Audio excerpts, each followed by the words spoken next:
हम अपने बच्चों को बनाते हैं क्या? नालायक। वो तू तो है ही नखट्टू है, तू कुछ भी नहीं कर सकता।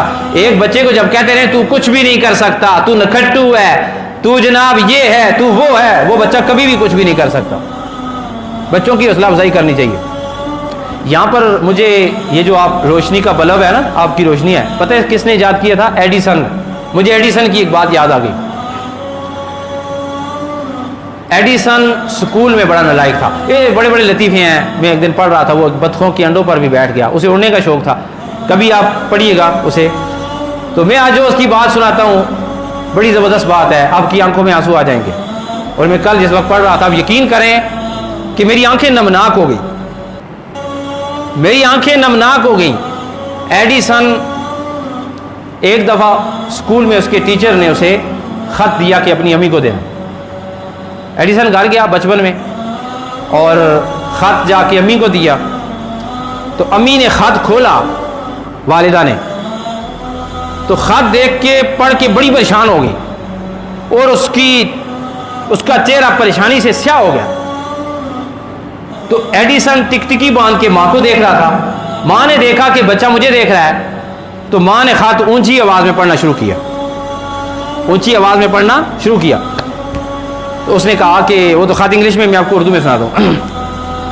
उसने कहा कि एडिसन की माँ, एडिसन बहुत ज़हीन है, ये बहुत बड़े सुनने वाली है। You have to pay attention, please listen, this story will change your life इंशाअल्लाह। आप इसको तवज्जो से सुने, लाइफ चेंजिंग स्टोरी है, एंड तक सुनिएगा। खत पढ़ती है माँ, माँ खत पढ़ रही है, कहती है, जो टीचर ने लिखा है कि एडिसन की माँ, एडिसन अपने स्कूल से टीचरों से भी ज्यादा लायक है। हमारे स्कूल में इतने एबल टीचर नहीं हैं, काबिल टीचर नहीं हैं कि इसको पढ़ा सकें, पढ़ाए।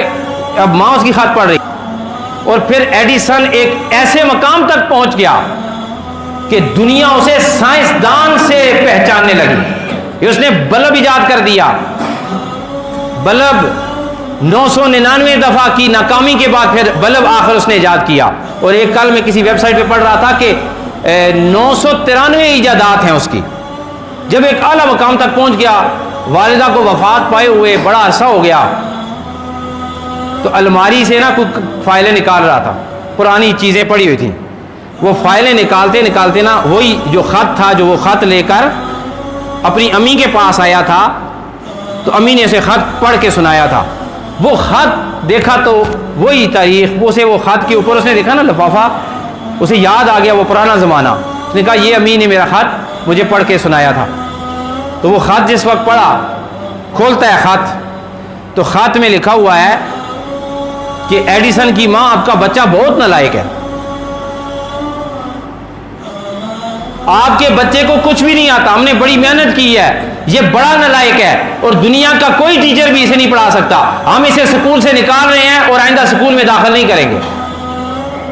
वो बड़ा परेशान हुआ और हैरत के समुंदर में डूब गया कि मेरी माँ ने यह खत पढ़ के नहीं सुनाया कि मेरा बच्चा हौसला हार जाएगा। मेरी माँ ने हौसला देने के लिए वर्डिंग चेंज की और अल्फाज चेंज किए, अल्फाज चेंज करके मोटिवेशन वाले अल्फाज जो हैं वो उसने मुझे सुनाए। माँ ने खत वो नहीं पढ़ा जो ओरिजिनल था, माँ ने अपने दिल से फैसला किया कि मैं आज अगर बच्चे के सामने ये खत पढ़ूंगी, मेरा बच्चा सारी जिंदगी कुछ भी नहीं कर सकता। माँ ने अपने बच्चे की उस कैफियत में इतनी आला उम्मीद बंधवाई और इतनी आला मोटिवेशन उसकी ऊपर की कि रब्बे कायनात ने एडिसन को दुनिया का नामवर साइंसदान बना दिया। हम अपने बच्चों को क्या कहते हैं? नखट्टू, और तू कर ही नहीं सकता, तू है ही नालायक है। मैं एक दफा, आप ही जाते होंगे, जी आपके बच्चे कैसे हैं? वो नालायक हैं जी, उनके सामने कह रहे होते हैं हमारे बच्चे है ही नालायक है, हमारे बच्चों को आता ही कुछ भी नहीं है, हमारे बच्चे तो ऐसे हैं तो ऐसे हैं तो वैसे हैं तो वैसे हैं। बच्चे अगर उसको हौसला अफजाई दी जाए ना तो यकीन करें बच्चा बहुत बन सकता है। गुनहगार बंदे को खुदा तआला खुद हौसला देता है। तो कई गुनहगार ऐसे हुए हैं कि उन्होंने 60-60 साल गुनाह किए हैं, लेकिन जब अल्लाह की तरफ से आयत उन्होंने पढ़ी है ना, ला तक़नतू मिन रहमतिल्लाह, सारी ज़िंदगी के गुनाहों पे ऐसी तौबा की है, अल्लाह ने उन्हें विलायत का ताज अता फरमा दिया है।